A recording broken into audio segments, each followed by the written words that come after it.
kon dañuy ñëw ci li nga xamante ni moom mooy tàggat yaram muy sport VS sport ci biir li nga xamante ni mooy suñu émission Actu Plus sport nag li ñuy démarrer tey bokk na ci li nga xamante ni moom mooy Coupe d'Afrique des Nations féminine muy wàllu jigéen ñi ñu koy amee ca Maroc Sénégal nag bokkoon ci poule boo xamante ni mooy yeneen ñetti équipe ñoo fa nekkoon doon ko jongante mais suñu borom defal na ko sutura ba nga xamante ni Sénégal qualifié na parce que am na fa ñaari ndam ci biir poule boobu ak benn défaite boo xamante ni mooy troisième match bi contre Maroc la woon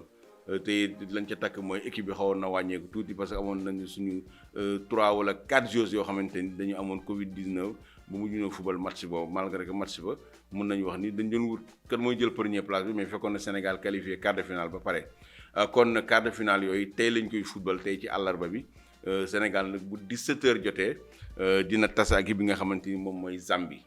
Zambie nag ak Sénégal dañoo xaw a tolloo stade parce que ñoom ñaar ñi ngi soog a ñëw ci li nga xamante ni moom mooy stade bi ñu toll moom mooy quart de finale Coupe d'Afrique féminine ñu ngi ciy soog a agsi kon mën nañu wax ne ay novices lañ ci quart de finale comme ñoom ñaar ñoo war a tase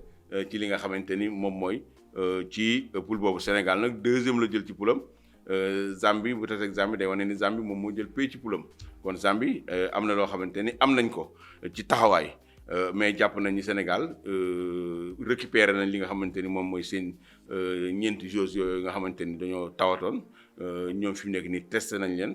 fi mu nekk nii ñoom jàpp nañ ni Covid ba dañ na ci ñoom mën nañu fubal tey ci li nga xamante ni mooy quart de finale bi. quart de finale bi nag dafa am ñaari enjeu Sénégal bu gagné tey quart de finale bi dafay qualifier demi-finale Coupe d'Afrique beneen enjeu bi moom mooy dafay qualifier en même temps Coupe du monde. ndax 4 équipes yi nga xamante ni ñooy dem ci carré d'as bi di qualifié ñoom ñooy qualifié coupe du monde ñooy représenté Afrique ci coupe du monde kon moo tax demi-finale bi tey mu am importance parce que da ngay génn ci ñaari li nga xamante ni mooy baromètre qualifié directement demi-finale coupe d'Afrique mais aussi qualifié li nga xamante ni moom mooy coupe du monde mooy mondial bi nga xamante ni dañ koy amal bu ñu fa jógee tamit ni ci deuxième heure bi 20h Maroc bi nga xamante ni mooy pays organisateur dina jouer ak Botswana. muy li nga xamante ni mooy beneen quart de finale bi ñoom it jàpp nañ ni Maroc gis nañ taxawaayam 3 matchs la def 3 victoires mi ngi ci dynamique Botswana dañuy jàpp ni moom moo jël deuxième ci poulam Maroc moom mooy nekk favori mais aussi en football xam nga lu may wax ni on dit jamais kële moo mën wala kii moo mën parce que dafa may réalité du terrain xam naa ne bu ñu duggee ci terrain bi bu ñu xoolaatee li nga xamante ni mooy ñaari équipe seen taxawaay dañu xam match bi fa la jëm mais daal demi-finale la benn match la da nga koy gagné dem sa yoon kon diggante Maroc la ak Botswana ci li nga xamante ni moom mooy deuxième heure bi. ñu jàpp aussi tamit ni yeneen demi-finale yi suba lañ koy football la 14 la ñu koy football mu nekk ci diggante Cameroun ak Nigéria ñooy tase ci wàllu jigéen ñi ba tey ci footballu jigéen ñi quart de finale. Afrique du Sud ak Tunisie ñooy tase kon loolu mooy li nga xamante ni moom mooy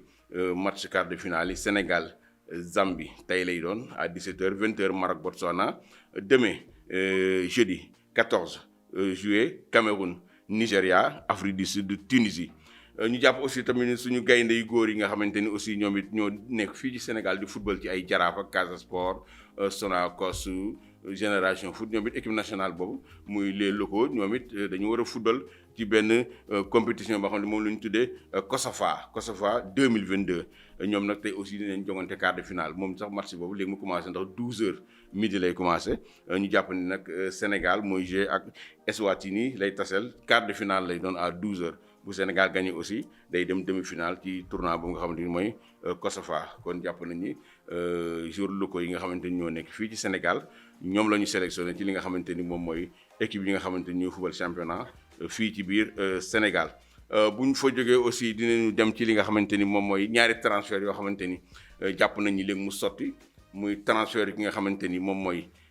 Kalidou Koulibaly nekkoon Naples doon football Italie. nekk li nga xamante ni aussi moom mooy capitaine ci équipe nationale bu Sénégal moom nag fi mu nekk ni jege na Chelsea trop ba nga xamante ni mën nañu wax ni ñaari loxo ak ñaari tànk yi dugg nañu te aussi jàpp nañu ñu bari rafetlu nañ ko parce que bëggoon nañ Kalidou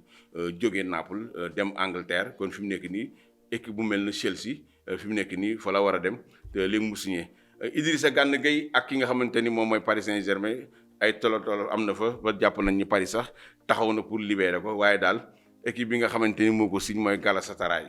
bu ñu moytuwul Idi Gueye muy milieu terrain Sénégal boobu Galatasaray fa lay dem fa lay football ci wàllu transfert ba tey tamit ñu jeexale li nga xamante ni moom mooy nawetaan ñu jàpp ni nawetaan nag ren li nga xamante ni mooy phase nationale Ndakaaru lañ koy footballé muy li nga xamante ni moom mooy phase nationale nawetaan Dakar 2022 ñu jàpp nag ni Diourbel nag yeewu moo leen représenté équipe boo xamante ni fii ci commune bu Diourbel la nekk di équipe bu président ODCAV muy Kalidou Camara waaye président équipe bi aussi di ki nga xamante ni moom mooy